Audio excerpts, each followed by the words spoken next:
Bonjour à tous, merci de vous être Bonjour. joints à nous pour ce webinaire donc orienté sur les outils SIG open source.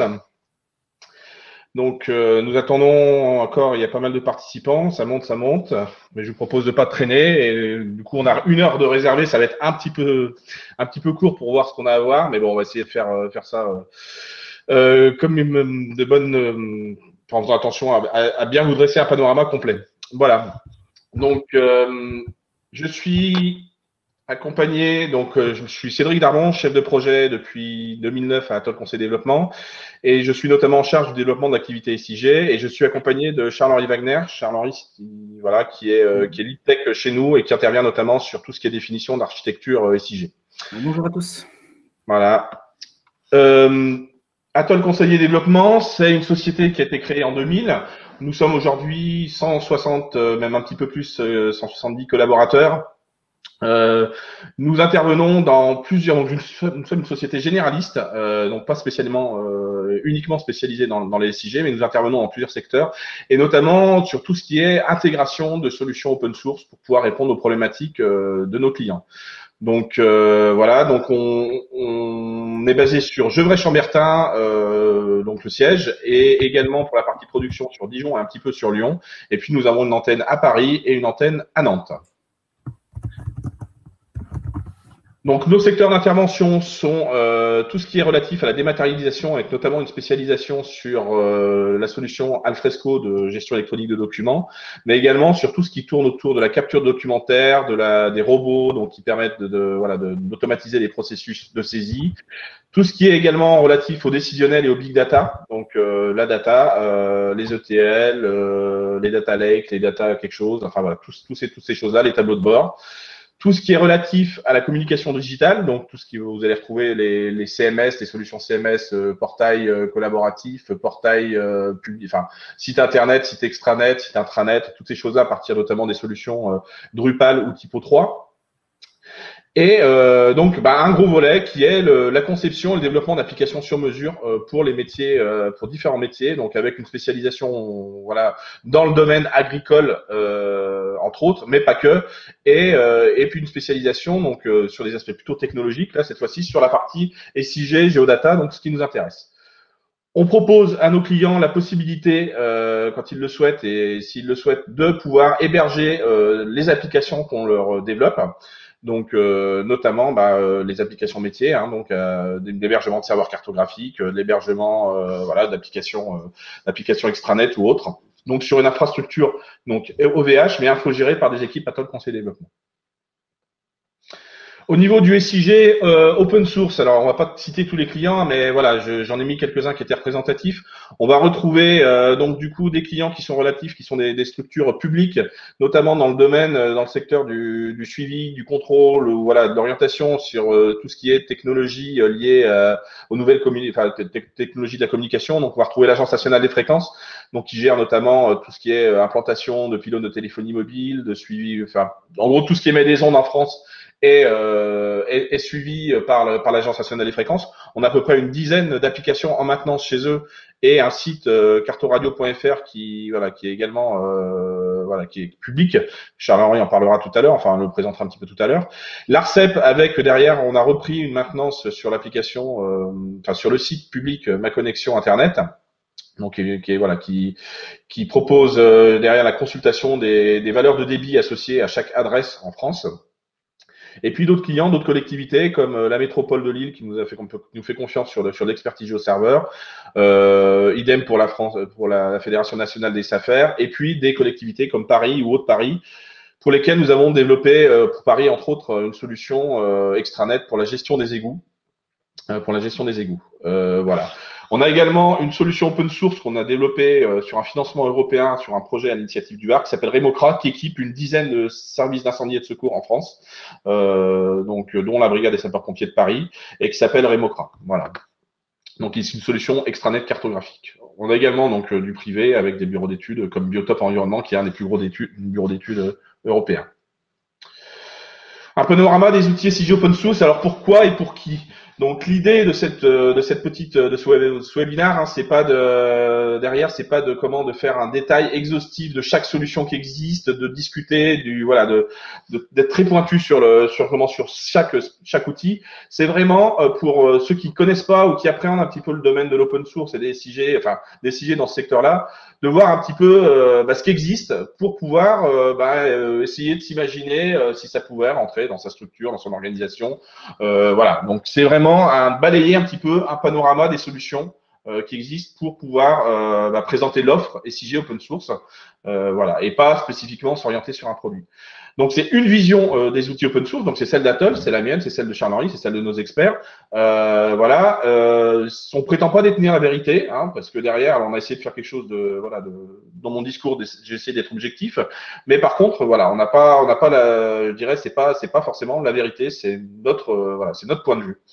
Et enfin, c'est difficile d'être objectif parce que voilà, le monde de l'open source, il évolue relativement vite parfois, et donc du coup, un produit qui était identifié hier, et peut aujourd'hui se retrouve un petit peu en perte de vitesse, ou à contrario, quelque chose qui était anecdotique, finalement se retrouve à percer pour plusieurs raisons. Voilà. Donc c'est pas évident d'être exhaustif. On a quand même essayé nous d'identifier ce qui étaient des solutions qui étaient considérées comme soit pérennes, robustes, avec une communauté suffisamment importante. Vous avez un lien sur l'OpenGeo, OSGeo, Open Geospatial Foundation, qui vous permet de retrouver la plupart des outils qui vont vous être évoqués aujourd'hui. Donc n'hésitez pas à aller faire un tour si vous voulez rentrer plus dans le détail de chaque projet, les sources, les licences et ainsi de suite. Voilà, vous retrouverez directement les informations. Donc au menu, on va évoquer un petit peu les bases de données géographiques spatiales open source. Je vous propose ensuite d'aborder les serveurs cartographiques, quelques applications qui vous permettent de visualiser justement ces données contenues dans ces bases de données et proposées par ces serveurs cartographiques. Les outils SIG bureautiques, donc on va vraiment passer rapidement. Quelques utilitaires, un peu trousse à outils du géomaticien. Des librairies, donc les librairies, Charles-Henri vous expliquera que c'est la base de tout, on aurait pu les mettre au début, c'est la base de tout, mais bon, on les évoquera à cet endroit, et puis quelques outils qu'on n'a pas pu aborder parce qu'on a 1 heure et puis parce que le périmètre est très large. Les bases de données spatiales. Donc les bases de données spatiales, je les ai regroupées sous deux types, les bases de données relationnelles, d'une part, et puis les autres bases de données, donc les bases de données documentaires, ainsi de suite, qui peuvent gérer un petit peu de cartographie.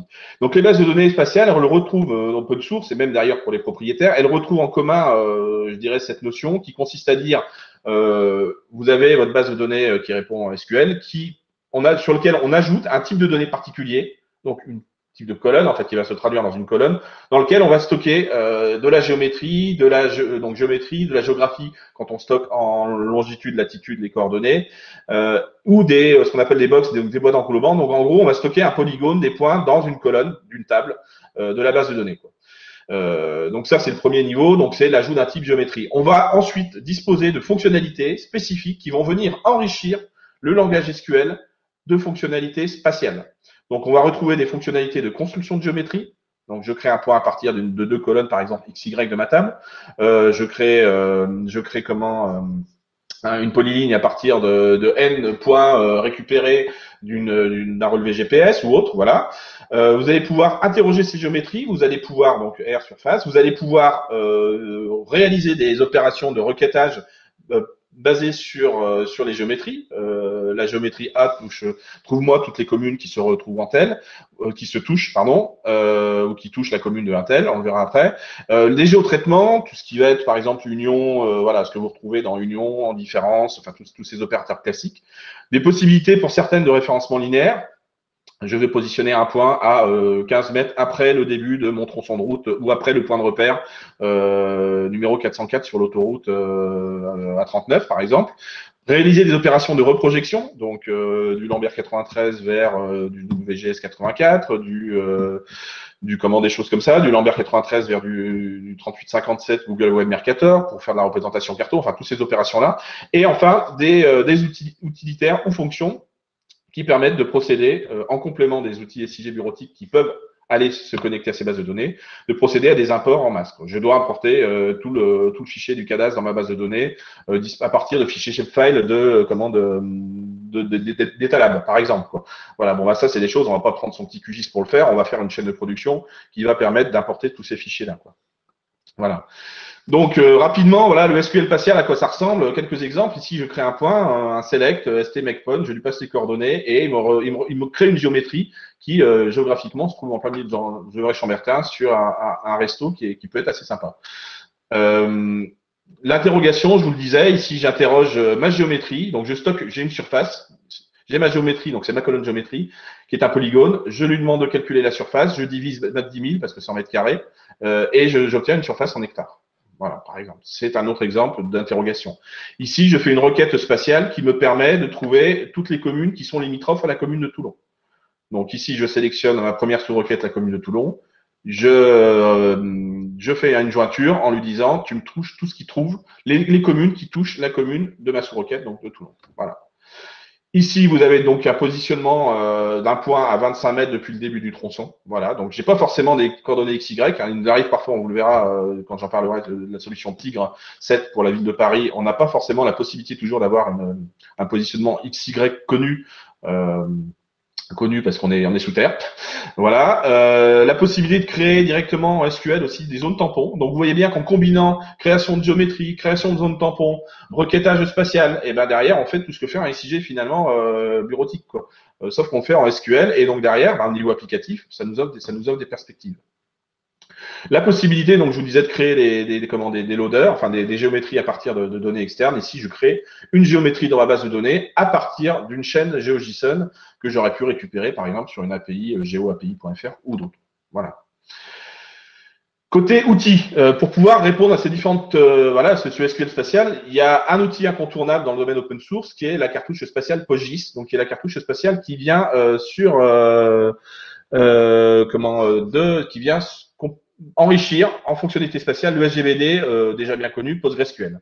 Voilà, donc c'est derrière la solution de référence, on va pas se mentir, des SGBD, c'est l'alternative idéale pour celui qui veut s'affranchir d'un Oracle spatial ou locator, d'un SQL Server ou des choses comme ça. Donc, il a cet avantage, c'est qu'il est performant, qu'il respecte les standards du simple feature for SQL, donc c'est ce que je vous ai évoqué, hein, c'est le langage SQL enrichi de fonctionnalités spatiales. Il a de nombreuses extensions qui permettent encore d'enrichir cette fonctionnalité PostGIS. Donc, par exemple, PG Routing qui permet de faire du calcul d'itinéraire, du plus court chemin, du isochrone, iso-distance, parcours du voyageur de commerce, toutes ces choses-là. Il a également la possibilité de pouvoir interroger des sources de données, par exemple fichiers, à travers les foreign data wrappers sur PostgreSQL, ceux qui connaissent. Donc la possibilité d'interroger d'autres sources de données spatiales externes et de faire en sorte qu'elles se comportent comme des tables en lecture. Donc en gros, je fais un select sur l'équivalent d'un shapefile parce que j'ai créé une connexion au GRFW vers un fichier shapefile sans même le charger dans ma base de données. PostGIS Raster qui est là pour traiter le raster. Alors je suis actuellement côté performance, moi je suis un petit peu déçu. Voilà, des performances, je misais un peu plus sur le truc en termes d'usage. Pour l'instant, ça me paraît pas forcément suffisamment efficient pour pouvoir remplacer des librairies en C ou des choses comme ça qui vont faire du traitement raster spécifique, quoi. Voilà. Et également donc d'autres extensions, PostGIS topologie pour gérer les aspects topologiques ArcNeFas ou PostGIS SFCJAL qui permet de gérer la 3D dans PostGIS. Voilà. Donc la référence, s'il y a quelque chose à retenir, c'est la référence pour construire des applications métiers sur une base de données spatiale. On a également derrière MySQL MariaDB qui est longtemps resté avec des fonctionnalités géospatiales absentes ou limitées à certaines requêtes sur les boîtes englobantes et ainsi de suite. Aujourd'hui, ils offrent des fonctionnalités qui sont très intéressantes. Alors peut-être pas aussi riches que PostgreSQL, mais en tout cas qui permettent de couvrir la majeure partie des besoins. Voilà, il n'y a pas énormément par rapport à PostGIS. PostGIS étant arrivé relativement tôt, voilà, on a une communauté beaucoup plus forte. La question, elle est à se poser. Voilà, quelqu'un qui monte un CMS, qui a besoin d'un petit peu de carto, qui est sur MySQL, voilà, qui a pas forcément envie de monter un PostgreSQL à côté, peut potentiellement, je pense, voilà, si les besoins ne sont pas des choses peut-être de malades qui font appel à des fonctionnalités que le seul PostGIS peut proposer, voilà, ça peut être une alternative intéressante à étudier. En tout cas, il y a quand même un peu moins de retour d'expérience sur ce SGBD pour cette partie spatiale, bien évidemment. SpatiaLite, donc là, c'est une voilà, donc ça se veut un peu le pendant de PostGIS pour la base de données fichier SQLite. Donc il y a une base de données, en fait, on la prend, c'est un fichier, on la trimballe, on la met sur un support, sur une tablette ou ainsi de suite, et derrière, on a la possibilité de disposer d'informations géographiques, de fonctionnalités spécifiques pour traiter le géospatial. On est voilà, on est directement, c'est directement exploité dans QGIS au même titre que d'autres bases de données. Donc, c'est des choses qui peuvent être intéressantes pour ceux qui veulent travailler en mobilité ou intégrer ça dans une application Android ou des choses comme ça, quoi. Voilà. Après, il y a dernièrement, ça fait déjà un petit peu quelques temps, mais un format complémentaire qui est arrivé, qui est le format GeoPackage. On en parle un petit peu après, qui vient un petit peu peut-être lui faire de l'ombre pour cette partie un petit peu de mobilité, quoi. Enfin, base de données fichier. Donc le format GeoPackage, justement, c'est derrière, c'est un format ouvert. C'est pas une base de données au sens classique, c'est un format ouvert et qui va permettre le stockage de l'information géographique de manière à ce qu'elle soit, vu que c'est un standard, je dirais rendre l'exploitation du fichier interopérable. Donc dans QGIS, vous allez créer une table dans votre fichier, derrière votre application, si elle respecte les standards, va pouvoir la lire facilement. Voilà. Donc la vocation de cette structure de données, c'est vraiment de stocker de la donnée en vue de la transmettre à d'autres applications, quoi. Voilà, il y a quand même des possibilités de filtrage spatial, de faire de requêtage à travers ce SQL. Et puis voilà. Par contre, tout ce qui va être traitement d'union ou des choses comme ça doit être fait dans les applications qui exploitent ce format de fichier. Voilà. Ça se veut le remplaçant du shapefile. Voilà, ici, on n'est pas limité. On peut transférer plusieurs couches dans une seule structure. On peut mettre des métadonnées. On n'est pas limité sur les noms de colonnes. Enfin, on a tout un tas de choses. C'est le format maintenant par défaut qui est adapté pour le stockage des informations pour QGIS. Voilà. Et c'est bien adapté à ces problématiques de mobilité. On peut aussi stocker des tuiles vectorielles et ou matricielles dedans. Voilà, ce qui fait que pour les applications mobiles, c'est particulièrement bien adapté. Les bases de données non relationnelles, donc là c'est voilà, c'est en gros c'est tout ce qui n'est pas du SQL. Voilà, vous en avez quelques-unes qui proposent de la manipulation de l'information géographique. On est énormément plus limité en termes de fonctionnalité puisqu'on se limite bien souvent à du requêtage spatial, quoi. Donc faites très attention derrière si vous avez des besoins un peu évolués, de ne pas partir sur une solution qui vous serait limitative en termes de solutions, enfin en termes d'opérations, de fonctionnalités carton, quoi. Voilà. Donc vous avez MongoDB, Elasticsearch, tout ça. En général, c'est du stockage sous forme de géométrie de type textuel. Vous avez ici un exemple de requête pour pouvoir regarder tous les restaurants qui sont situés à une certaine distance d'un point. Je vous propose de faire une petite pause. Donc, alors ce qu'on appelle les exemples de réalisation qu'on vous propose, en fait, c'est des sortes de petits trous normants, voilà, pour couper un petit peu la présentation un peu linéaire qu'on peut avoir.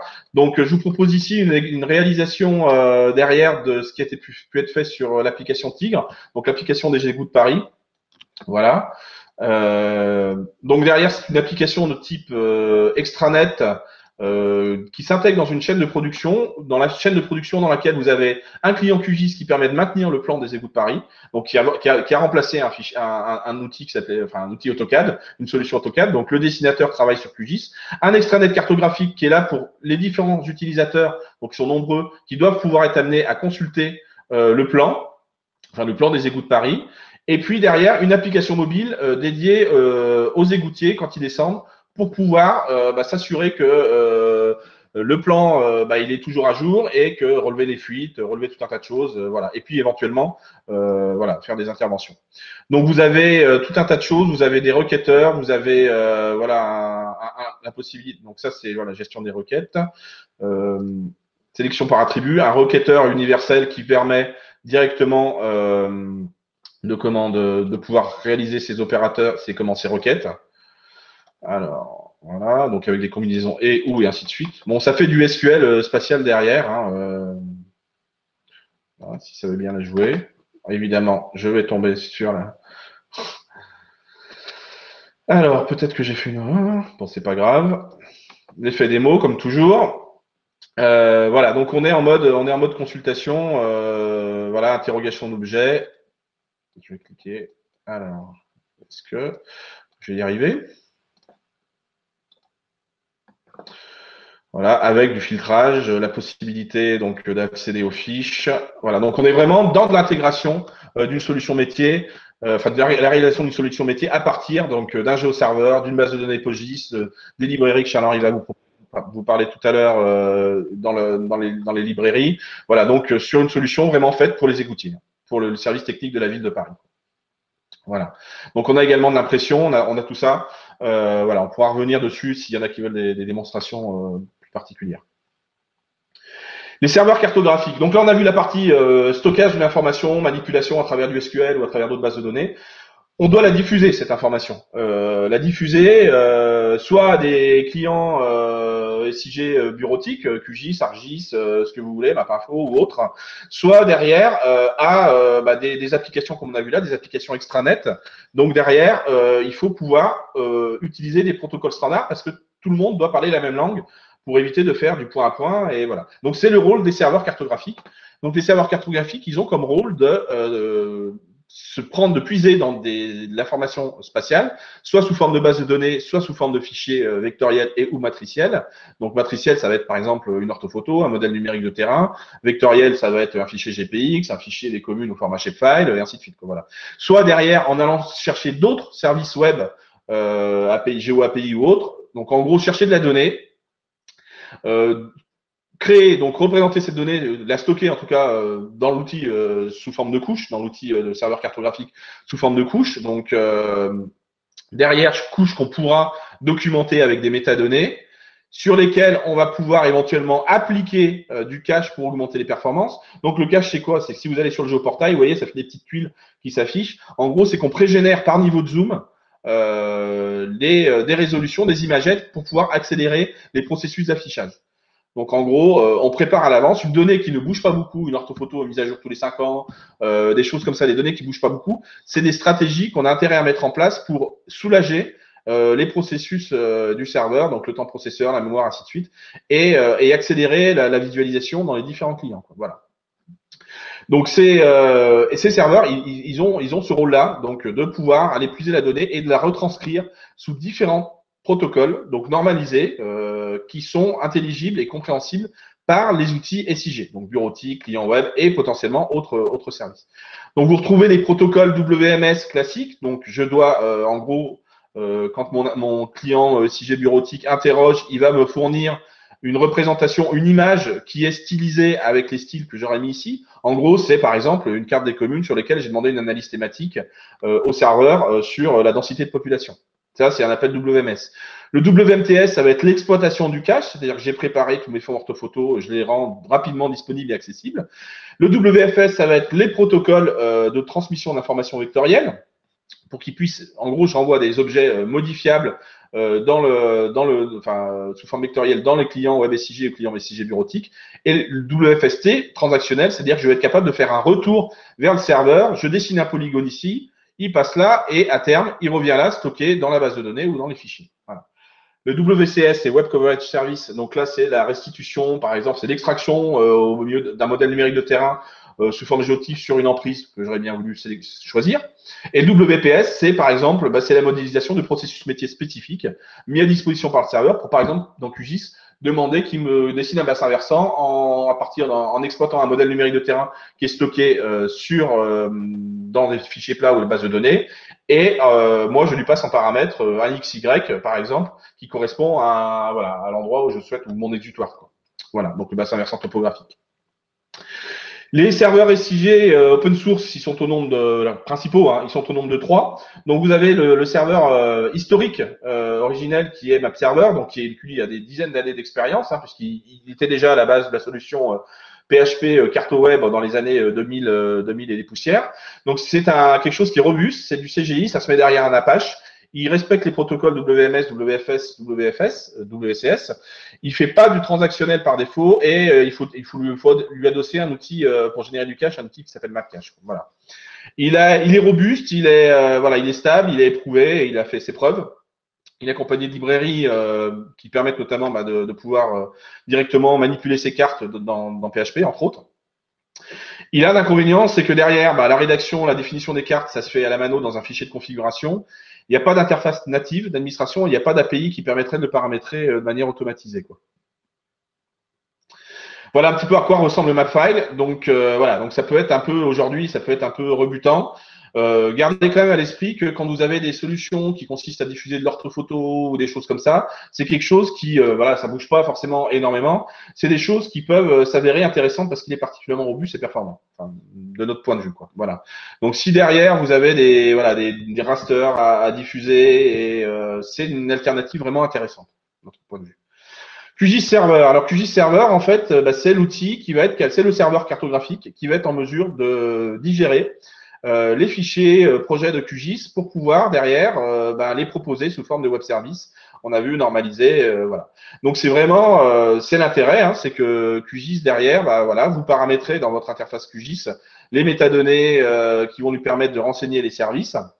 Et votre outil de l'autre côté va être capable de comprendre ces métadonnées, de charger les cartes, de charger les couches, et ainsi de suite, quoi. Voilà.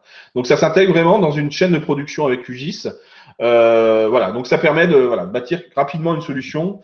Il n'y a encore pas beaucoup de retours d'expérience sur l'utilisation de QGIS Server sur des applications de grande envergure intégrées. Voilà. Contrairement à GeoServer, voilà. Mais bon, peut-être, je pense que ça peut venir. Hein, voilà. Parce qu'à un moment, il y avait des performances qui étaient peut-être un petit peu en deçà. Je pense que ça a été corrigé dernièrement.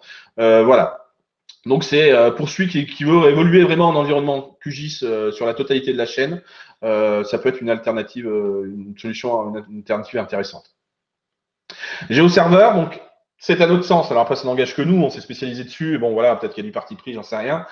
C'est un autre sens le plus complet en termes de, pas forcément le plus facile hein, par rapport à QGIS peut-être, mais le plus complet des serveurs cartographiques parce que il traite un peu tous les protocoles, notamment le WPS aussi, et il a de nombreuses extensions quoi. Derrière, vous avez une API qui va permettre de pouvoir bâtir dans votre application métier potentiellement une solution, enfin, je dirais une interface qui permettra à l'utilisateur de le configurer sans forcément passer par l'interface de GeoServer. Et il a une organisation qui permet du cloisonnement, potentiellement de la mutualisation entre plusieurs organismes sur une même instance GeoServer. Il a son moteur de cache GeoWebCache intégré. Il a une interface web d'administration. Donc derrière, si vous voulez, voilà, c'est quelque chose qui, pour un administrateur, voilà, présente un intérêt. Et derrière, il offre cette possibilité d'être facilement donc intégré à des solutions métiers. Donc nous, c'est vraiment ce qu'on fait. C'est la solution qu'on retient, même si on utilise aussi du Map Server, hein, mais c'est la solution qu'on retient en général quand on a besoin de cartographie dans nos applications métiers. Ça se termine régulièrement par un choix de GeoServer. Donc l'API, voilà, c'est une API REST. En gros, vous pouvez créer des utilisateurs, des espaces de travail, publier des styles, tout ça. Voilà, c'est de la ligne de commande hein, pour ceux qui veulent le faire, mais pour des développeurs, c'est quelque chose qui permet je dirais, de remplacer l'interface. Quand on veut automatiser des processus, voilà, j'ai un jeu de données Shapefile ou un jeu de données BD Ortho que je publie dans différentes couches. Plutôt que de faire ça à la main, on fait du script, on utilise l'API et on peut publier facilement ces données sous cette manière. Petite coupure, je vous parlais d'un projet solution Remocra tout à l'heure, donc pour les pompiers. Donc c'est une solution à base de GeoServer entre autres, hein, voilà, qui propose notamment de la consultation derrière cartographique pour les pompiers de Paris. Donc on a voilà, donc ici on est vraiment dans une interface dédiée au monde des pompiers avec derrière vous voyez ici la possibilité. Donc on a exploité à la fois les capacités géographiques du GeoServer, mais aussi, alors je vais supprimer ça. Alors, évidemment, voilà, les capacités du logiciel SGBD PostgreSQL, puisque vous avez ici donc ça correspond à des points d'eau d'incendie et l'objectif c'est de permettre de calculer, de simuler une couverture de commande hydraulique de desserte en eau pour s'assurer que dans les secteurs de Paris, donc ici j'ai pris une sélection de photos, tous les secteurs en fait sont bien défendus au niveau de l'incendie en partant des poteaux d'incendie et de tuyaux qu'on déroule pour aller jusqu'au lieu du sinistre. Voilà. Donc en gros l'idée c'est de s'assurer que dans Paris il n'y ait pas d'immeubles ou de zones qui soient considérées comme inaccessibles pour la défense extérieure contre incendie. Donc là on a exploité à la fois le serveur cartographique pour la représentation, mais également le réseau routier stocké dans PostGIS et on fait du calcul de graphes pour dire voilà quand je pars de ce poteau, je vais ici, tu fais 150 mètres et dis-moi jusqu'où tu peux aller en faisant 150 mètres. Quoi. Voilà. en sachant qu'il ne faut pas tenir compte voilà, on n'a pas le droit de couper certaines rues, à certaines intersections, on n'a pas le droit de les couper. Donc, il y a toute une intelligence qu'on a mise dans la base de données à travers des procédures stockées. Voilà. Je vais pas, voilà, Remocra, il y a des sujets spécifiques pour ceux que ça intéresse. S'il y a des pompiers parmi nous, je crois qu'il y en a. On peut faire des présentations spécifiques là-dessus. D'autres serveurs, donc là c'était les 3 serveurs un peu généralistes. Il y a d'autres serveurs qui sont beaucoup plus spécifiques, qui sont des serveurs donc dédiés à la fourniture d'informations géographiques vectorielles au format GeoJSON directement à partir d'une base de données PostGIS. Donc c'est le gars de PG Feature Serve.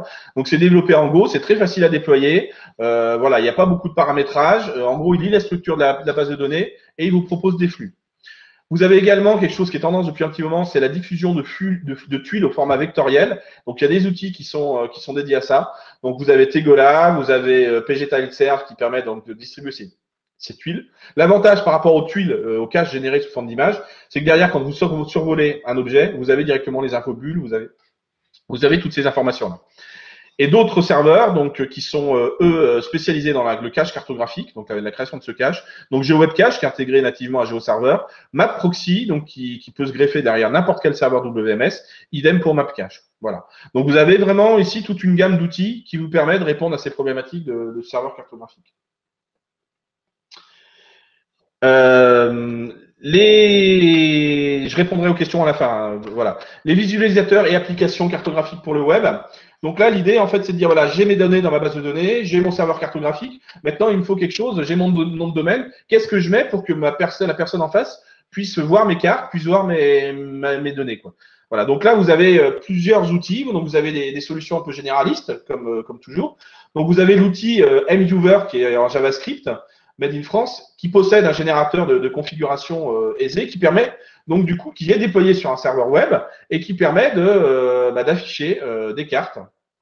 Voilà, comme ici. Donc là, c'est quelque chose qu'on a mis pour la brigade des sapeurs-pompiers de Paris. Donc vous retrouvez vos couches, vous retrouvez voilà des cartes et une navigation, l'interrogation d'objets, le masquage des couches, enfin quelque chose qui ressemble un petit peu à un portail cartographique. Hein. Voilà, ici vous avez le générateur. Donc vous dites ce que vous voulez activer comme outil, vous choisissez les couches de fond de plan, les couches les serveurs cartographiques, donc votre GeoServer, votre MapServer, votre QGIS ou autre. Voilà, et derrière, ça permet de diffuser rapidement une carte pour faire de la visualisation. Vous avez également MapStore qui lui alors va un peu plus loin parce que derrière lui il propose, c'est plus un framework de développement, donc il propose effectivement une solution de visualisation, mais il va plus loin dans le sens où on peut aller avec la gestion des utilisateurs derrière de la commande même de l'édition, de la saisie d'objets, voilà. En gros, vous avez des couches, vous souhaitez rajouter des polygones et ainsi de suite, vous avez la possibilité de le faire, quoi, voilà. Alors, il ressemble un peu plus à un SIG, voilà, il n'est pas forcément aussi funky, aussi sexy que pourrait l'être MapViewer. MapViewer proposant quand même, ayant une certaine souplesse au niveau du design, voilà, quand on veut faire des trucs sympas. MapStore est plus orienté peut-être outil un peu géomaticien en ligne, voilà. Donc voilà, il est extrêmement riche, hein, voilà, il est facile à déployer. Bon, c'est quelque chose, une alternative intéressante. Vous avez après les spécialisés qui fonctionnent vraiment avec QGIS Server. Donc vous avez la solution de la société 3Lise, LiseMap, donc qui permet en gros sans trop de paramétrage manuel de pouvoir publier ces cartes dans un environnement connu. Voilà, donc LiseMap, société 3Lise propose une offre de service autour de cette solution, mais c'est une solution qui est libre. Hein. Et puis l'outil QWC2, donc notre partenaire Ostandia, sur lequel il a travaillé, qui permet pareil d'interpréter les projets QGIS et puis de les visualiser. Voilà. Donc ceux qui veulent vraiment faire tout en QGIS, il y a la possibilité aujourd'hui. Est-ce que c'est un choix qui est pertinent ou pas en fonction de ce que veut faire? Ça, c'est à discuter. Voilà. Faut pas, voilà. Même s'il y a le respect des standards, attention, à pas forcément s'enfermer. Moi, c'est mon point de vue. Hein, mais voilà. On bascule du coup sur les outils SIG bureautiques. Donc les outils SIG bureautiques, on va pas se mentir là-dessus. Clairement, il y a QGIS et puis il y a les autres. Voilà. Aujourd'hui, on a atteint un tel niveau de richesse fonctionnelle sur l'outil QGIS que ça constitue non seulement une alternative intéressante par rapport à certains outils SIG, mais raisonnablement, on peut dire, dans le domaine du généraliste et de l'accessible et du fonctionnel. Enfin, c'est la référence. Voilà. Aujourd'hui, je me verrais mal, moi, quelqu'un qui me demanderait conseil, qu'est-ce qu'il faut que j'utilise pour mes quelques géomaticiens dans ma structure pour pouvoir remplacer mes géoconcepts, mes ArcGIS, mes MapInfo ou autres. Voilà, c'est la seule alternative vraiment crédible. Même s'il y en a d'autres qui déméritent pas, hein, je les ai cités, GVC, Gorvigis ou UDIG, ils ont peut-être une approche, voilà, peut-être un peu moins. Voilà, bon, une communauté qui est un peu moins forte, une dynamique de développement aussi un petit peu moins. Voilà, bon, à voir, mais honnêtement, voilà, QGIS, ça reste la référence dans le généraliste. Après, si vous orientez vraiment sur des outils, sur des choses très pointues, vous allez retrouver des outils comme GRASS, notamment pour le traitement raster, ou SagaGIS, qui propose des fonctionnalités vraiment spécifiques pour la manipulation d'informations matricielles, quoi. Et voilà, ça constitue ça constitue des solutions intéressantes sur lesquelles QGIS va pas forcément être aussi performant, quoi. Voilà. Bon, voilà, QGIS, j'en parle pas plus. On pourrait en parler des heures. Alors pas forcément nous, parce qu'on voilà, on n'est pas spécialisé là-dessus. On l'utilise, mais on n'établit pas, on ne développe pas de solution métier spécifique dessus. Voilà. Donc là, c'est un exemple d'interface, d'interface QGIS classique. Vous avez des barres d'outils que vous pouvez personnaliser et ainsi de suite. Voilà. Il y a quand même l'inconvénient. Enfin, moi, je trouve dans certains cas, voilà, ça bouge tellement, les versions, enfin les plugins ne suivent pas forcément toujours. Donc derrière, il y a quand même parfois certains crashs Donc faites bien attention aux versions que vous prenez et aux plugins que vous utilisez quand vous les utilisez, quoi. Les utilitaires et les ETL assimilés. ETL et assimilés. Donc, en utilitaire, pour le géomaticien, bon, il y a un truc incontournable. Alors, ça peut être un peu faire refroidir certains. C'est la librairie GEDAL OGR. L'utilitaire qui permet soit de manipuler les informations raster. J'ai différentes géotifs que je veux assembler en un seul. Je veux redimensionner la taille de mes pixels. Je veux les retransformer, changer de système de projection. Je veux pouvoir créer des tuiles, générer du cache pour un certain nombre de choses. Voilà. Donc GEDAL est là. Par contre, c'est effectivement à la base en ligne de commande. Donc il faut étudier la doc et puis réaliser ça avec donc faire du scripting et autres, voilà. Et vous avez le pôle vectoriel, le pendant OGR qui permet lui de manipuler l'information géographique vectorielle pour convertir de format, pareil pour retransformer, pour charger ça en base de données, pour fusionner différents shapefiles en un seul, pour faire du référencement linéaire même si j'ai jamais testé. Voilà, donc c'est vraiment la librairie, elle est très très riche. La librairie indispensable pour celui qui veut manipuler de l'information et qui n'aurait pas FME ou autre. Savoir que dans QGIS, il y a une bonne partie de des fonctionnalités d'OGR ou de GEDAL en fait qui sont proposées avec avec un accès via des interfaces homme-machine, des IHM qui permettent justement de s'affranchir de cette ligne de commande. Voilà. Par contre, dès lors qu'on veut mettre en place une chaîne de traitement, je vous disais, apporter le cadastre de manière massive ou ainsi de suite, voilà, c'est le genre d'outil qu'il faut utiliser, quoi. Les ETL, on va être honnête, hein, pour l'instant, il n'y a rien d'équivalent à l'ETL FME pour la partie géospatiale. Donc, il y a une extension qui avait été développée par Comp2Camp qui est aujourd'hui reprise, je crois, hein, enfin, je pense que c'était une reprise de spatial data intégration, donc qui permet de traiter la géométrie, enfin les géométries et offre un certain nombre de fonctionnalités. Et puis, côté pour Talent, et puis côté Pentao, Hitachi, l'ETL Pentao, nous avons développé nos propres plugins pour pouvoir répondre à nos besoins, justement, d'échange avec, notamment dans le cadre des solutions Remocra pour les pompiers, d'échange d'informations avec les différents systèmes opérationnels des pompiers ou les différents systèmes SIG, donc que ce soit de l'Oracle spatial, du SQL Server ou des choses comme ça, choses qui nativement, les types géométrie sont pas supportés nativement dans Pentao. Donc, on propose un certain nombre de fonctionnalités. L'avantage de ces dispositifs par rapport au GR, c'est les ETL, c'est qu'on ait vraiment la possibilité de faire du chaînage et de faire un vrai processus, une modélisation du processus d'intégration ou de traitement, quoi. Voilà. Donc ici, vous voyez, j'importe grosso modo, je vais télécharger sur tel serveur un zip, je récupère le zip, je le décompresse, ça me donne plusieurs fichiers shapefile. Sur chaque fichier shapefile, je l'intègre dans chaque table en faisant du mapping, en réassignant ou en projetant en Lambert 93. Éventuellement, j'ai une gestion d'erreurs, je peux renommer les colonnes au passage. Enfin voilà. Donc vraiment toute une logique, si vous voulez, de bâtir un processus de traitement d'intégration, de traitement de la donnée. Voilà, je vous propose de laisser la main à Charles-Henri et puis on répondra aux différentes questions, je pense tout à l'heure. Donc Charlie, je te laisse la main sur les librairies. Oui, donc les librairies, il y en a un certain nombre dans SIG. Donc là, on va voir un peu ce qui concerne la manipulation, et puis après, on verra la 2D et la 3D. Et puis après, on va voir un peu que c'est tout un écosystème, hein, ce n'est pas des librairies unitaires.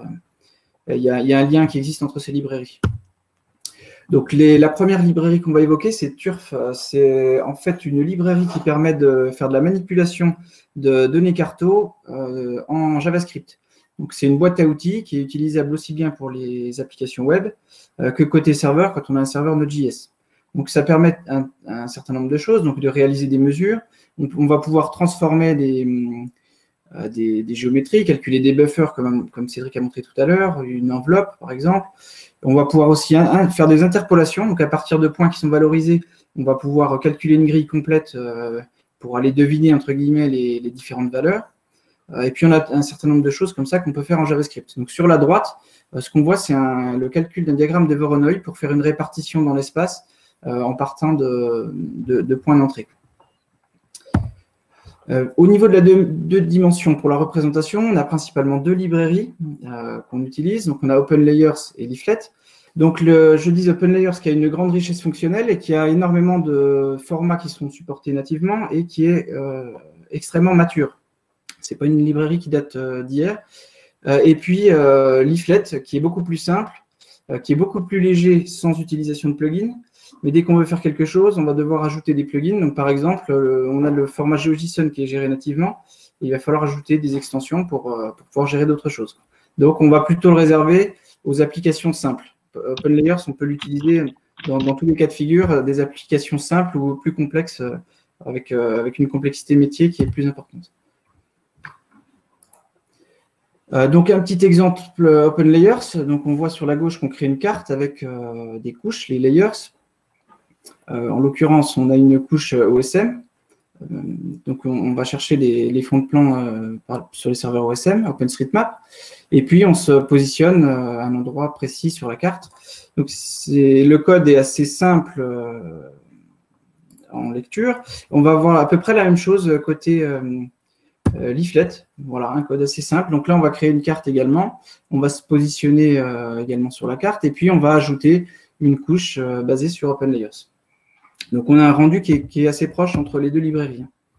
Voilà, après, ça va plus être la richesse fonctionnelle qui va faire la différence. Sachant que dans les deux cas, il y a les applications sur téléphone portable ou tablette sont quand même relativement bien gérées à présent.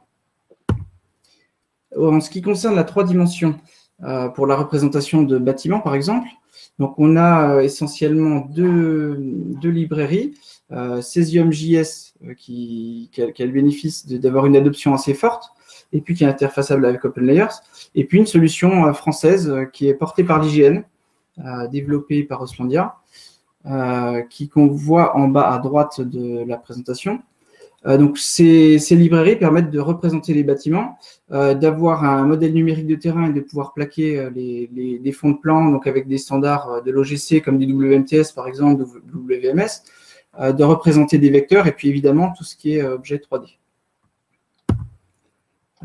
Une petite démonstration, donc là c'est une petite application. Je vais basculer sur l'exemple en question, donc le code est disponible sur la gauche. Et donc là, c'est une vue de Dijon. Donc, c'est l'agence qu'on a à Dijon, qui est rue du Docteur Marais vers la place d'Arcy. Donc là, on crée une vue dans Cesium. On va aller ajouter les bâtiments 3D d'OpenStreetMap. Et puis, on va se placer après. Donc, on a vraiment de la 3 dimensions. Donc, on a une scène. Donc, on va se positionner à un certain endroit. Ici, rue Docteur Marais, avec la position longitude, latitude et puis la hauteur donc l'axe Z. Et puis, on va préciser l'orientation de la caméra. Donc, on va se positionner automatiquement en chargement de l'application au bon endroit. Donc là, c'est un exemple assez léger, mais on voit que ça peut se faire relativement facilement en ce qui concerne en tout cas la représentation. Côté client, sans extension dans le navigateur.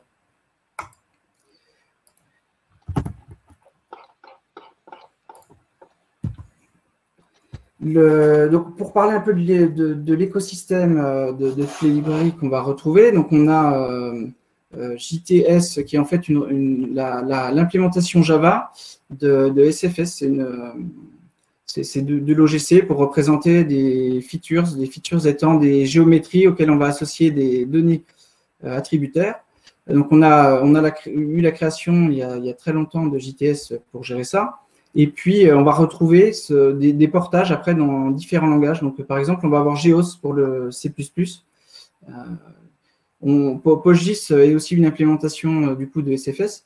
Donc, dans la sphère Java, on a aussi la boîte à outils GeoTools avec laquelle on peut faire plein de choses. Alors, je ne vais peut-être pas tout détailler. Côté environnement C++, où on a des performances exceptionnelles, on va avoir tout ce qui est Geos, donc c'est le portage de JTS. Cédric en a parlé tout à l'heure pour tout ce qui est opération 3D, SFC JAL qui va nous permettre, par exemple, de faire des différences sur des bâtiments. On a un bâtiment, on va appliquer des contraintes et on voit ce qui reste, tout le reste du bâtiment qui n'est pas sous contrainte. On va pouvoir faire des choses comme ça. Pédale pour gérer des nuages de points. Donc, des points, c'est une représentation 3 dimensions. Donc, ça va être par exemple des relevés LIDAR. Donc, sans qu'il y ait forcément une relation entre les différents points. C'est un nuage de points indépendants. On va pouvoir faire de la télédétection avec Orfeo Toolbox, donc pour faire de l'analyse d'images satellites.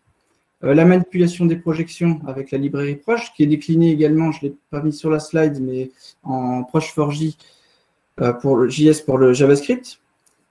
Et puis GDAL, c'est vrai qu'on a parlé pour manipuler tout ce qui est raster et puis données vectorielles, des conversions de format, des choses comme ça, côté serveur. Et puis dans la sphère Python, on a GeoPanda, qu'on n'a pas eu l'occasion de manipuler à Atoll. Mais voilà, il faut savoir que ça existe et que c'est relativement utilisé. Donc, ces librairies, donc elles ne sont pas unitaires. En fait, il y a un lien, il y a tout un écosystème. Donc, on voit les librairies qui sont sur la gauche de plus bas niveau et puis les applications sur la droite. Donc, on va retrouver, par exemple, JTS, dont j'ai parlé tout à l'heure, qui a été porté en Geos pour la partie C++, en NTS pour tout ce qui est .NET, en C#. Et puis JavaScript JSTS. Et on va décliner comme ça. Donc les librairies après vont être utilisées. Par exemple, TurfJS va utiliser JSTS ainsi que OpenLayers. Et puis les librairies qui ont été écrites en C++, on va retrouver l'utilisation dans les serveurs évoqués par Cédric, à savoir MapServer, QGIS et puis même PostGIS. Voilà pour les librairies, un peu l'écosystème de tout ce qu'on ne voit pas, en fait, qui est derrière les solutions qu'on va développer avec de l'intégration. Donc, un petit exemple de réalisation, donc le projet Carte Radio, qu'on maintient depuis 2013. Alors, je vous propose d'aller voir directement sur le site. Donc, carte radio, donc il y a plusieurs choses au niveau cartographique. Donc déjà, bon, c'est pas forcément en lien avec la présentation du jour, mais on va avoir de la recherche avec l'API GeoAPI Gouv, donc qui est une base de données qui est une fusion des données de l'IGN, de la Poste, de différentes collectivités comme les SDIS et puis même les citoyens avec OSM. Donc, par exemple, on peut taper une adresse approximative. Et puis, à partir de là, on va récupérer une position, on va pouvoir se positionner sur la carte. Donc, dans Carte Radio, on va retrouver des fonds de plan. Donc, on va avoir des fonds de plan de l'IGN, de photos ou de plans, et puis également OSM. Au niveau de ce qu'on va gérer, les données métiers cartographiques, donc on va retrouver une représentation des poteaux, des antennes pardon, de téléphonie et puis les mesures. Donc, les antennes, c'est tout ce qui émet plus de 5 watts. Et comme il y a un certain nombre d'éléments sur la carte et que ça peut être important, on fait du clustering côté client. Donc, on va charger les données en vectoriel et OpenLayers va se charger d'aller regrouper pour améliorer la lisibilité, va regrouper du coup ces différents éléments. Donc là, par exemple, on voit qu'on a 3 antennes, donc elles vont être dispatchées. Voilà, on a le détail en zoomant. D'autre part, on a un serveur MapServer, donc pour la direction des antennes notamment. Alors, je les affiche ici. Voilà, donc ça, c'est issu. Donc, les différentes représentations des antennes et des mesures, c'est du vectoriel qu'on récupère côté client. Et là, les flèches, c'est les directions des antennes. Donc là, on a un map serveur qui va nous faire tous ces calculs et nous produire de la donnée image, du raster. Voilà pour carte radio. Et puis également, oui, on a une impression, donc une impression côté client, donc on ne fait pas d'appel du tout au serveur. On va pouvoir récupérer la carte à partir du canvas et puis intégrer ça dans un PDF avec JS-PDF. Voilà pour carte radio. Le deuxième exemple qu'on voulait montrer où on a de l'utilisation de cartographie. Donc, c'est un projet qu'on a récupéré en TMA il n'y a pas très longtemps. Initialement, la mission qui nous avait été confiée, c'était d'optimiser le géoserveur pour l'ARCEP. Donc, c'est le site Ma Connexion Internet, donc, qui permet d'accéder avec une recherche par adresse à avoir l'information sur ce qui est disponible au niveau de l'accès Internet fixe. Donc, on va retrouver tout ce qui est fibre, tout ce qui est cuivre avec la DSL, le câble, et puis aussi toute la 4G fixe, par exemple. Voilà. Donc, pour ce serveur-là, donc on a pareil un PostGIS derrière qui tourne. On a une carte cette fois qui n'est pas en Open Layers, mais qui est en leaflet. Donc là, on est en train de faire une refonte de la partie frontale de ce site. Mais là, aujourd'hui, c'est une carte en leaflet avec du WMTS pour l'hygiène, pour l'ortho, et puis de l'OpenStreetMap également. Et côté serveur, pour manipuler les données propres à l'ARCEP, on a plusieurs instances de géoserveur avec un répartiteur de charge. Et on va produire des tuiles. Donc, on a un tuilage des couches.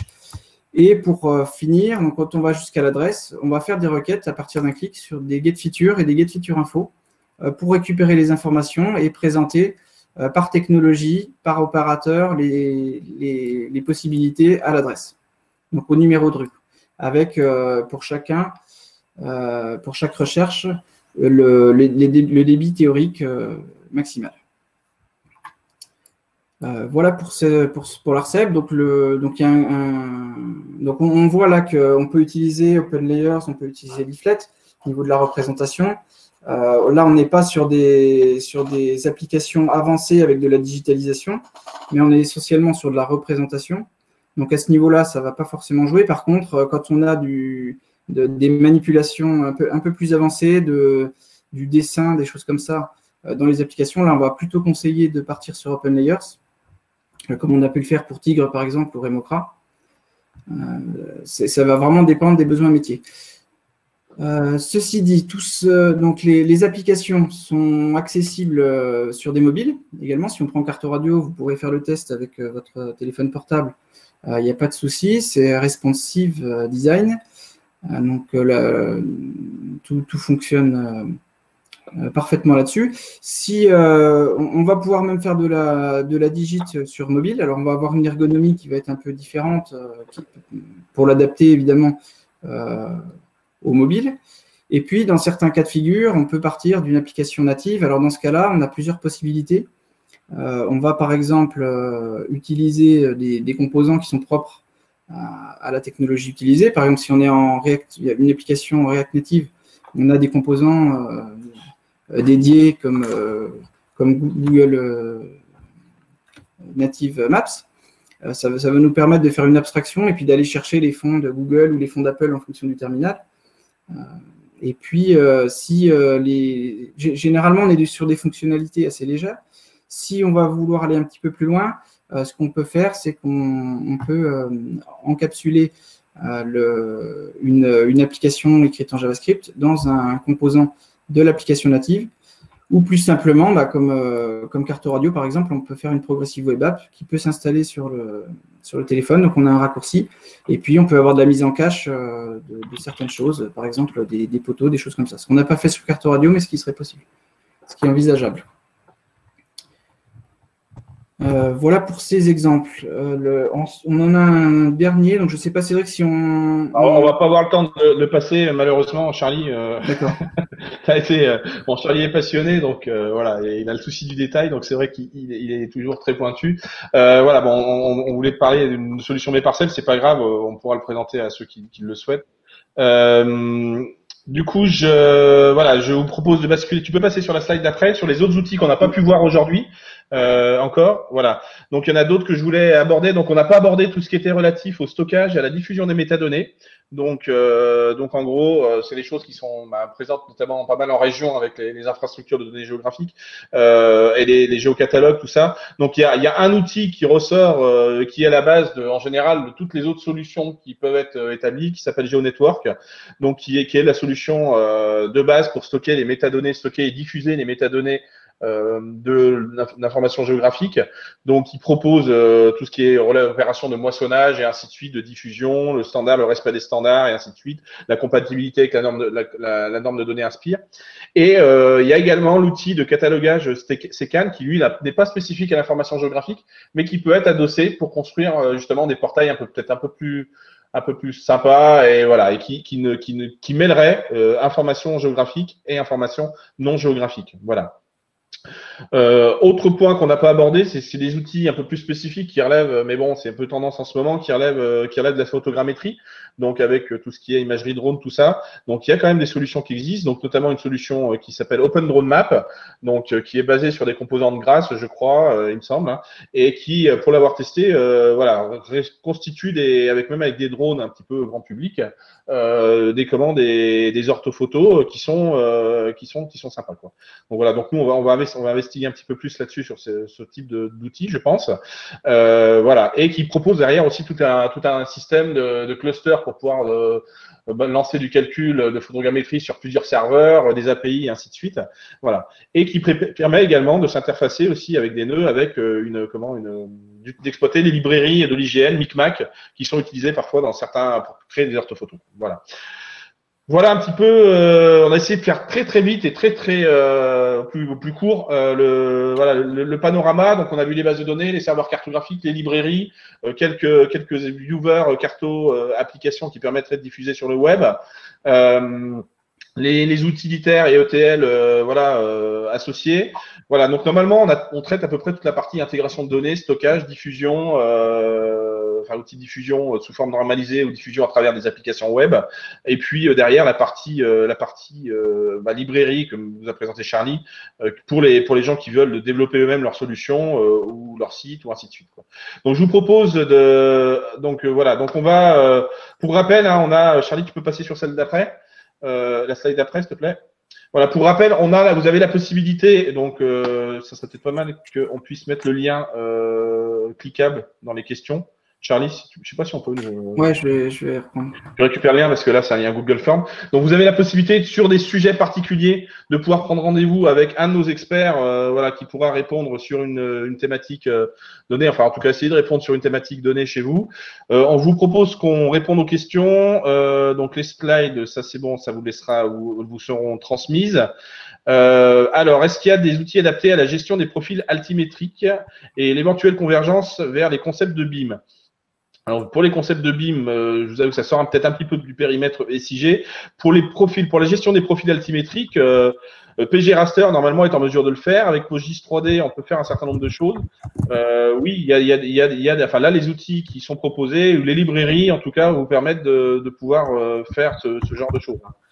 Générer des profils altimétriques. Vous avez une polyligne en 3D ou en 2D et un modèle numérique raster. Vous allez, à un moment donné, pouvoir récupérer pour chaque coordonnée XY l'équivalent de la valeur Z pour pouvoir faire après une représentation dans un chart ou des choses comme ça, quoi. Je ne sais pas si j'ai répondu à la question concernant les profils altimétriques. Vous avez aussi des API qui existent, Géoportail ou autres. Après, ça dépend des sources de données que vous voulez utiliser, quoi. QGIS Server a bien une API, point d'interrogation. Custom Plugin, alors, qu'est-ce qu'on entend? Si c'est une API, c'est possible, hein. Je dis pas le contraire. Est-ce que c'est bien une API de commande de paramétrage? Moi, je voulais parler de cette API-là, hein, au sens GeoServer, c'est-à-dire une API qui permet à tout un chacun de s'affranchir de l'interface de configuration, quoi, de GeoServer. Donc, si celui qui a posé la question peux me dire si c'est bien ce type d'API-là dont on parle, dont il parle, je suis preneur de l'info. Bonjour, quand on s'appuie sur des composants open source, quelle garantie peut-on avoir sur les diagnostics et la résolution des bugs de ces composants dans les applications métiers, disponibilité, montée en version, ainsi de suite. Effectivement, ça c'est vrai, c'est vrai pour toutes les problématiques d'open source.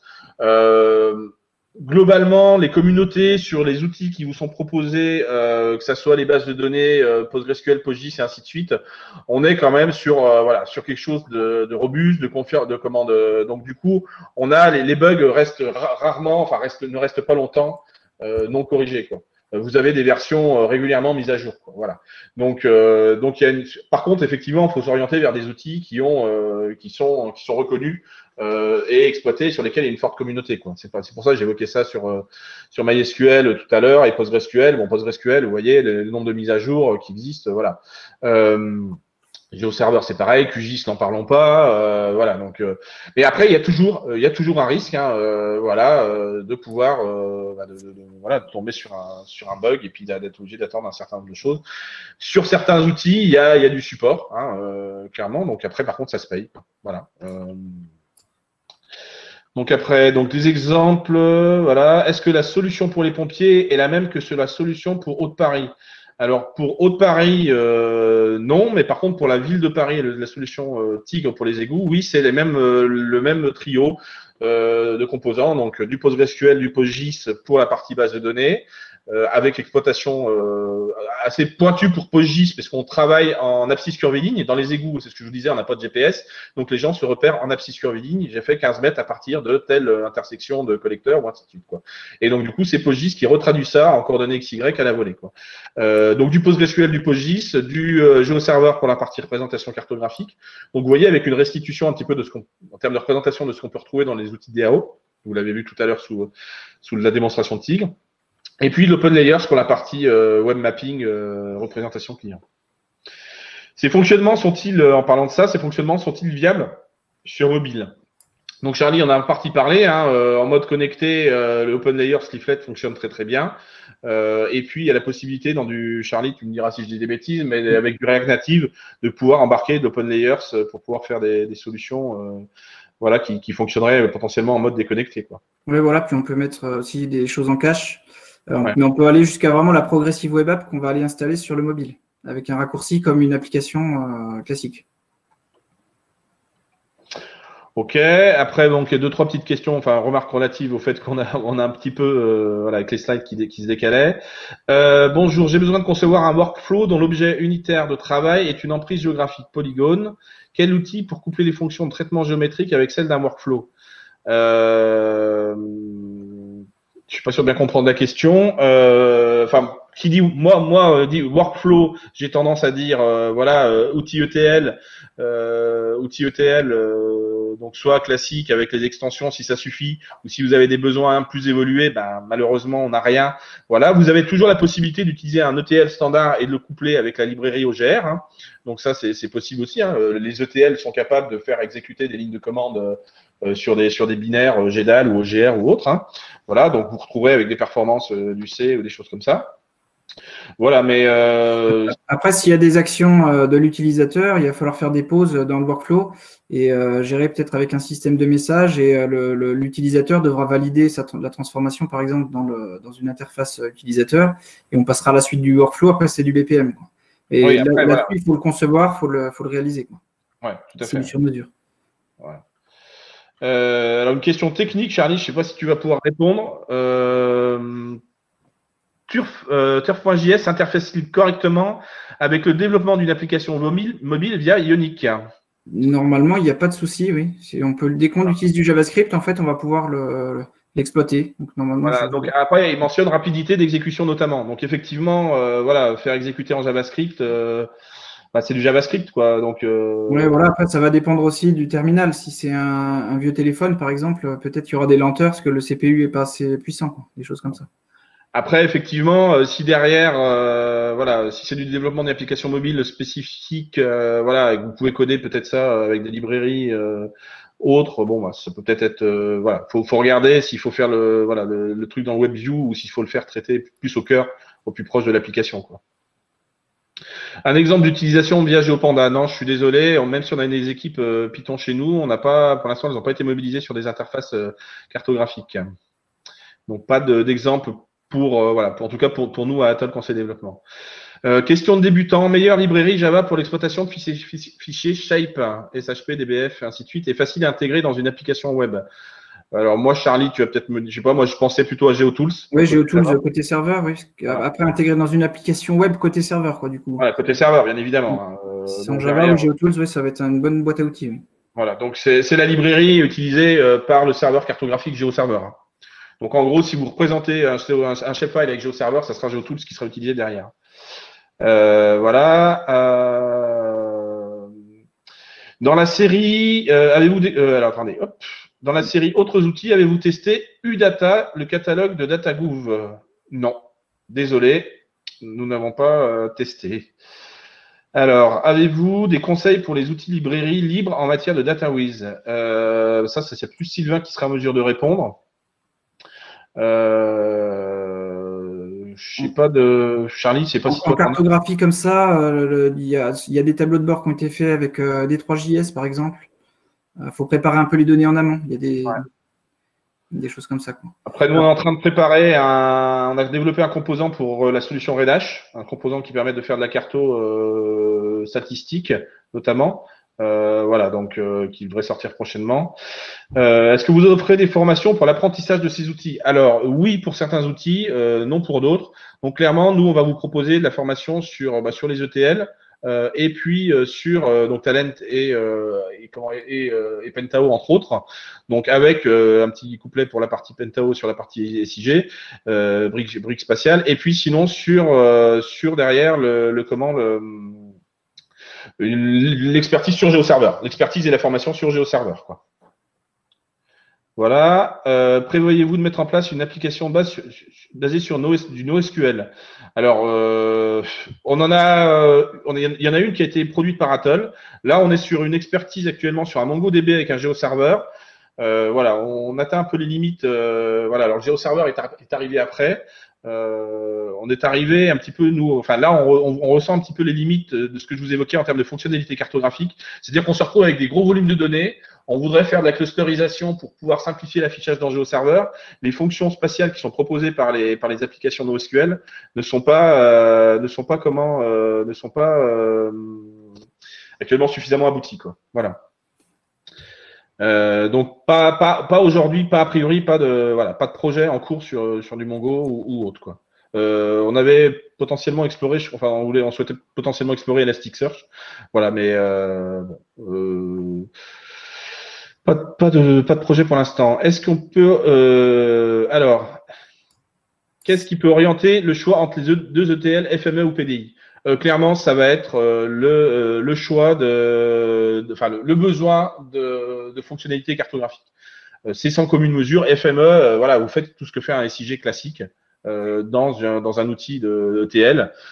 PDI, derrière, c'est un outil ETL qui est hyper robuste pour gérer de l'information classique, qui propose à travers notre plugin un petit peu de manipulation carto, mais comme on vous le disait, nous, on a essayé de couvrir avec notre plugin le manque qu'on avait pour pouvoir manipuler, apporter 2-3 fonctionnalités de base à l'ETL Pentao, mais en aucun cas on ne veut rivaliser ou sa vocation à rivaliser avec FME.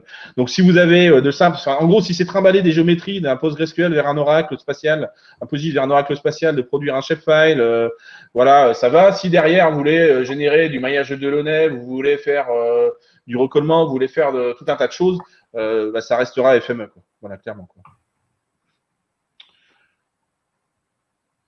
Alors, la solution Tigre s'intègre-t-elle au niveau de la vulnérabilité des bâtiments?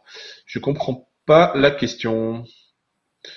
La solution Tigre s'intègre-t-elle le niveau de vulnérabilité des bâtiments. Alors peut-être que vous souhaitez parler plutôt de la solution Remocra pour les pompiers plutôt que Tigre. Tigre, c'est les égouts.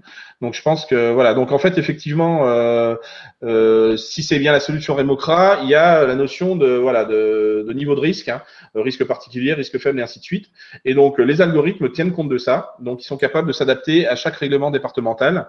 C'est-à-dire que par exemple, un règlement pour un risque particulier, on va savoir. Alors sur Paris, je suis pas sûr, mais je crois qu'il faut deux PEI de 60 mètres cubes heure plus un PEI gros débit, quoi. Voilà. Et tant qu'on n'a pas ça, en fait, le zonage ne correspondra pas enfin, en gros, ça paraîtra en zone blanche, quoi. Voilà. Alors, des questions. Dans les domaines dans lesquels vous travaillez avec les collectivités locales, alors, quels sont les domaines dans lesquels vous travaillez avec les collectivités locales, comme les communautés de communes et les communautés d'agglomération? Donc, alors, globalement, on travaille sur un petit peu tous les domaines, hein, enfin tous les aspects métiers. Donc c'est pas seulement sur du SIG, sur du CMS, sur de la GED, énormément de gestion électronique de documents. Et après, on travaille pour les collectivités sur du développement dans la partie plutôt cartographique et développement d'applications métiers. Voilà, c'est vraiment sur du spécifique. Hein, quand on travaille pour Haute-Paris, quand on travaille pour derrière la ville de Paris aussi, quand on travaille aux collectivités locales et aux organismes particuliers. On fait de la formation aussi et de l'assistance à GeoServer pour la métro de Lille. Voilà, donc c'est voilà, on n'a pas de secteur, si vous voulez, on n'a pas de produits sur étagère vu qu'on fait des produits sur mesure. Voilà, donc on est en mesure. Voilà, nous on répond avec une gamme d'outils, un savoir-faire pour pouvoir, avec une intégration et un développement spécifique, répondre à la problématique du client. On n'a pas de produit sur étagère, si ce n'est la solution Remocra, qui est une solution qui est développée par Atle, mais qui appartient au SDIS, hein, au sens open source. Alors, est-il possible d'intégrer des vues aériennes ECW dans un serveur cartographique? Oui, moyennant sous GeoServer via une extension qui permet, une extension gratuite qui permet de gérer le CW. Dans MapServer, c'est pareil. Donc oui, le format ECW, moyennement les librairies qu'on exploite, c'est possible de le faire, quoi. Voilà. Il y a des possibilités, quoi. Alors, pour info, beaucoup de temps gagné sur Elasticsearch. Alors, voilà. Pour info, beaucoup de temps gagné sur Elasticsearch sur une table de 700 000 objets. Requête simple, 0,4 secondes, contre 5 secondes pour PostgreSQL, PostGIS. Bon, bah voilà. Donc, du coup, sur du requêtage, a priori, sur Elastic, on semble plus performant. Voilà. Après, je vous dis, c'est à prendre en compte aussi. Le requêtage, c'est une chose. Si derrière, il y a de la représentation, il faut s'assurer que les outils qui vont puiser dans ces outils-là sont en mesure de pouvoir apporter le besoin fonctionnel suffisant, quoi. Oui, puis il y a du building qui peut être fait aussi côté PostgreSQL. Voilà, je pense que bon, voilà, voilà. Après, effectivement, à creuser. Bon, voilà, toutes les problématiques de performance. Alors, y a-t-il des connexions possibles avec des plateformes IoT? Alors, question vague. Je serais tenté de dire oui, il y a toujours des connexions possibles. Si c'est récupérer de l'information en temps réel, du positionnement, soit de GPS avec des capteurs, soit des choses comme ça. Oui, il y a la possibilité de mettre des flux de traitement. En gros, on a tous les outils, toutes les librairies qui viennent en amont, qui permettent de s'interfacer avec le système, qui vont aller chercher directement auprès des capteurs les informations et qui vont être capables de les restituer sous une forme cartographique. On a un client Bitechnologie qui a ce besoin, donc il remonte des données météo par des capteurs qu'il développe lui-même. Donc, il assemble le matériel, etc. Et on a toute la solution logicielle. Nous, on récupère des données qui sont transmises via le réseau LoRa. Et avec les positions, on va aller associer les données météo. On stocke tout ça pour après aller faire du requêtage et puis du data vis. En sachant que de toute façon, derrière, à un moment donné, c'est une donnée qu'on stocke à un moment donné, qu'on va chercher éventuellement sur un web service LoRa ou autre qui nous distribue, ou si on a notre propre passerelle, et qu'on va stocker dans une base de données. Donc, dès lors qu'on a ça, après, on est en mesure soit de mettre du WebSocket pour éventuellement pousser, rafraîchir la donnée, soit l'application va s'actualiser régulièrement pour pouvoir proposer cartographiquement l'information la plus fraîche, quoi. Voilà, quoi. Voilà, on a fait le tour des questions. J'espère. Voilà, donc on a balayé relativement vite les outils. Donc, je pense qu'on a été qu'on a été relativement exhaustif pour vous proposer des solutions qui sont sont suffisamment robustes et nous on les utilise au quotidien. Alors pas toutes, hein, mais clairement les PostgreSQL, PostGIS, MapServer, GeoServer, toutes les librairies que Charlie a évoquées, OpenLayers, Leaflet, JTS, GeoTools et tout ça, on les exploite au quotidien. Donc il n'y a pas de sur des systèmes en production et sur lesquels il faut une certaine robustesse. Voilà, c'est vrai que sur la partie QGIS, il y a des sociétés, des partenaires avec qui on s'associe régulièrement, qui sont plus spécialisés sur ces outils-là. Sur ces outils QGIS, voilà. Et puis après, effectivement, sur la partie Python, on est un peu plus, même si nous on a des compétences en Python, un peu moins sur le SIG pour la présentation de projet. Voilà, on a quand même, vous avez ici un panel d'outils qui vous permet normalement de répondre à la plupart des besoins, quoi. Voilà. Alors après, effectivement, selon les outils, vous allez avoir peut-être plus ou moins à mettre les mains dans le cambouis, hein, faut être honnête. Voilà. Mais après, soit vous êtes en mesure de le faire, soit derrière, si vous dites moi je veux partir sur une solution open source, on est là pour vous accompagner, entre autres sur ces technologies qu'on a évoquées avec vous, quoi. Voilà. Donc si vous avez soit des questions, soit des projets, soit des choses comme ça, n'hésitez pas à faire appel à vous inscrire, à faire appel à nos experts, quoi. Voilà, on sera prêt à essayer de répondre en tout cas à vous. Et puis pour les questions très pointues qu'il y a pu avoir et sur lesquelles on n'a pas forcément été, ça nécessiterait un peu de recherche un peu de notre part. On n'a pas forcément toutes les réponses immédiates. Désolé, voilà, on a fait au mieux. Voilà. Eh ben écoutez, je vous propose, on a dépassé un petit peu le timing. Si je vois qu'il n'y a plus d'autres questions, je vous propose d'en rester là. Et puis je vous dis, on reste à votre disposition. Merci Charlie, merci à mes autres collègues aussi par avance pour leur implication et puis pour le conseil qu'ils pourront vous donner sur les questions éventuellement, les rendez-vous que vous pourriez prendre avec eux. Voilà.